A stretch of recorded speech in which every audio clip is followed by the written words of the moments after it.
আসসালামু আলাইকুম। Expert holiday 365 এর পক্ষ থেকে সকলকে জানাই প্রাণ ঢালা অভিনন্দন। আশা করি আপনারা যে যেখান থেকে দেখছেন সকলেই ভালো আছেন। আজকে আপনাদের সামনে একটু কথা বলতে চাচ্ছি যে আপনি কিভাবে কানাডার ভিজিটর ভিসা রেশিওটা আপনি অথবা সম্ভাবনাটাকে আপনি আরো বাড়াতে পারেন। তবে আলোচনার পূর্বে আপনাদের প্রতি আন্তরিক রিকোয়েস্ট, চ্যানেলটি অবশ্যই সাবস্ক্রাইব করে রাখবেন যাতে করে পরবর্তী ভিডিওটা আপনারা খুব সহজে পেতে পারেন। এছাড়া আপনাদের যদি কোনো মূল্যবান মতামত থাকে চাইলে কমেন্টস বক্সে লিখে রাখতে পারেন, আমি আপনাদেরকে যথারীতি একটা অ্যান্সার দেওয়ার চেষ্টা করব ইনশাআল্লাহ। বাংলাদেশ থেকে প্রতিনিয়তই আসলে কানাডাতে ভিজিট ভিসা নিয়ে অনেকেই যাচ্ছে, ফ্লাইট হচ্ছে বা অনেকে অ্যাপ্লাই করতেছে। এটা কিন্তু আসলে আমাদের দেশে একটা রেগুলার একটা ব্যাপার হয়ে গেছে। সঙ্গত কারণেই কানাডা নিয়ে আসলে সকলের উত্তেজনা আসলে একদমই কমে না, দিন দিন আরো বেড়েই চলেছে। এটা বেড়ে যাওয়ার যথেষ্ট একটা ভালো যৌক্তিক আছে, কারণ আপনার আশেপাশে অনেকের অনেক কিছু নেই, সবকিছু না থাকার পরে অনেকে কানাডা চলে গেছে। এটা বিষয়টা যদি আপনি গভীরভাবে একটু ভাবতে চান আপনিও কিন্তু অবাক হয়ে যাবেন, যেটা আমরা মাঝখানে হয়েছি, বাট এখন মনে হয় সিস্টেমটাই এরকম। তো যাই হোক বন্ধুরা, তবু আসলে ভিসার জন্য অনেকেই অনেক ধরনের মানুষের সাথে ওঠা বসার কথা, নানান বিষয় জানতে পারি, বুঝতে পারি, বা তাদেরকে অনেক ধরনের অ্যাডভাইস দেওয়ার চেষ্টা করি, বা অথবা তাদের কাছ থেকে অনেক কিছু অ্যাডভাইস নিতে পারি। যাই হোক বন্ধুরা, ওভারঅল একটা জিনিস আপনাকে চিন্তা করতে হবে যে ভিসা অফিসার সে কিন্তু আপনার শত্রুও না, আপনার বন্ধুও না, বেসিক্যালি কানাডার ক্ষেত্রে। অর্থাৎ সে কিন্তু আসলে আপনার ফাইল দেখে যদি ভালো লাগে দেন ওরা ভিসা দিয়ে দেবে। কারণ কানাডার ভিসা তো এরকম না যে আপনি কাউকে $500 দিলে সে আপনাকে খুশি হয়ে ভিসাটা প্রোভাইড করতেছে। এটা টোটালি নির্ভর করবে হচ্ছে যে আপনার পেপারসের উপর। এখানে অন্য কারো কোনো হাত নেই। আমরা যারা কাজ করি আমরা কাজটা জানি কিভাবে পরিপাটি করে ফাইলটাকে সাবমিট করলে ভিসা দিতে পারে। ভিসাটা যে দিতে পারে জাস্ট এতটুকুই আমরা বলতে পারি, বাট এক্স্যাক্টলি যে ভিসাটা দিয়ে দিবে এটা কিন্তু আসলে আমাদের বলার কোনো অধিকার নেই, বিকজ ভিসাটা আমরা তো আর দেই না, সেটা বুঝতে পারেন। তো যাই হোক বন্ধুরা, তবু অনেকেই অনেক ধরনের ফাইলগুলো সাবমিট করে, বাট এই ফাইলগুলা আপনি দুইটা পদ্ধতি যদি আপনি অবলম্বন করেন দেন কিন্তু আপনি আপনার সম্ভাবনাটাকে আপনি তীব্র আকারে খুব বাড়াতে পারবেন। সেটা হচ্ছে যে আমরা নর্মালি ভাবে যেই কাজটা করে থাকি সেটা হচ্ছে যে আমরা যে ব্যাংক অর্থাৎ ফাইন্যান্সিয়াল যে ব্যাপারটা আছে যেটা দেখেই কিন্তু আসলে ভিসা অফিসার হয়তো কারো উপরে ইমপ্রেস হয় অথবা কারো উপরে ইমপ্রেস হয় না।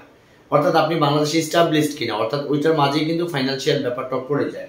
তো আমরা বেসিক্যালি যেই ধরনের পেপারসগুলো সাবমিট করি এই পেপারসগুলোর মাঝে আপনি যেটা করতে পারেন, যেমন ধরেন আপনি যে ব্যাংকটাকে শুরু করতেছেন সেই ব্যাংকটা অনেকে আছে 10 পেজ, 15 পেজ, 20 পেজ, 30 পেজ নিয়ে আসে, বাট ওইটার যে ট্রানজেকশনগুলো কিন্তু আপনার ভিসা অফিসার যেই ধরনের ট্রানজেকশন দেখলে খুশি হতে পারে বা ইমপ্রেস হতে পারে অথবা সে ধারণা করতে পারে যে আপনি বাংলাদেশের রিচ ম্যান অথবা আপনার টাকা রাখার ক্যাপাবিলিটি যে জিনিসটা আছে, ধারণ ক্ষমতাটা আপনার খুব তীব্র, সেটা আমরা এরকম ভাবে অনেকের সাজেস্ট করি যে আপনি লেনদেন করার পরে আপনার অ্যাকাউন্টে যদি $25,000 যদি থাকে তাহলে আপনার বুঝে নিতে হবে যে আপনার অ্যাকাউন্টটা গুড কানাডা ভিজিট করার জন্য। এর নিচে থাকলে যে আপনাকে ভিসা দেবে না এটা কিন্তু আমি একদমই বলছি না।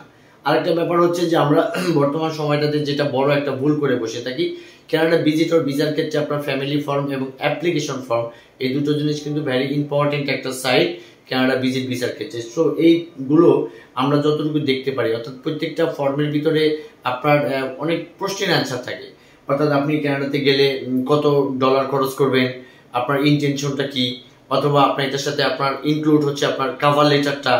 এই যে ব্যাপারগুলো আছে এগুলো পরিচ্ছন্ন পরিপাটি করে না দেওয়ার কারণে অনেকের অনেক ধরনের ভালো পেপারস আছে, এই ভালো পেপারসগুলো থাকার কারণে বর্তমান সময়টাতে অনেকে ভিসা থেকে ডিক্লাইন হচ্ছে। অর্থাৎ পরিপাটিভাবে আপনাকে মেনশন করতে হবে আপনি কানাডাতে কেন যাবেন, আবার আপনি বাংলাদেশে কেন ফেরত আসবেন, আপনার যাওয়ার রিজনটা কি, এই ব্যাপারগুলো আপনি ক্লিয়ার করলে বর্তমান সময়টাতে আপনি যদি একটা ইনভাইটেশন অ্যাড করে যদি আপনি ফাইলটা সাবমিট করেন সেই ক্ষেত্রে কিন্তু আপনি চাইলে আপনার ভিসার সম্ভাবনাটাকে সাংঘাতিক আকারে আপনি একটু বাড়িয়ে নিতে পারেন। তো যাই হোক বন্ধুরা, এর পাশাপাশি আপনাকে আরেকটা জিনিস সবসময় ফলো রাখতে হবে, সেটা হচ্ছে যে আপনার লিকুইড মানির বিপরীতে একটা পেপারস কিন্তু আমরা সকলেই জানি, সেটা হচ্ছে অ্যাসেট ভ্যালুয়েশন সার্টিফিকেট। অ্যাসেট ভ্যালুটা বিভিন্ন প্রক্রিয়ার মধ্যে দিয়ে করতে পারে, অর্থাৎ আপনার লিকুইড মানিটা যদি একটু কম হয় সেক্ষেত্রে অ্যাসেটটা যদি একটু বিগ থাকে তাহলে কিন্তু এটা একটার সাথে একটা অ্যাডজাস্ট হয়ে যায়।